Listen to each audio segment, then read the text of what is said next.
Hey, it's Joe, and here we go. So let's get to part two of the writer's room and critiquing and sharing your work. And that's the very hard part. Is it's hard for people to share, especially people that have experienced a unsuccessful or a harsh critique of their work already. That makes it harder because you don't want to be humiliated or feel embarrassed again. And so that's why to me it was important or is important that the writers room and the sharing circle has changed. I don't like the old version.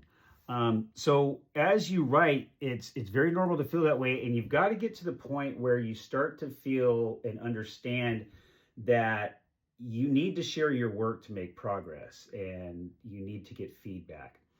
And to do that in a manner that feels safe is a little bit difficult to find. So but every series writer, they start to realize that feedback is necessary, and silence on your work is kind of the enemy. But be prepared for people not to like it. Not everybody's going to like things. Some people just are going to be curmudgeonly because they are. Some people aren't going to get it. And that might be a part of what you need, is the growth to get to that point where your writing improves to where people do get it without having to have the explanation. And that's hard. It's not easy to hear sometimes. And so like I said, you need to get other people's eyes on your work, and that's where it's important that you get good critique, and good critique matters. So it's one thing to share a story to have somebody go, "Oh, that sucks," or "I don't like it." Those are the two worst things that you can say as feedback.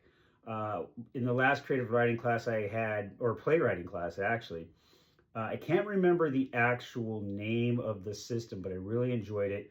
But we did all of our sharing with like a sandwich. It's like you started with a compliment, you gave a critique, and then you gave another compliment. And then you would ask, would you mind let me give you some editing feedback or some creative feedback? And as the author, you always had the right to say no. And sometimes you would, because you didn't want to muddy the waters.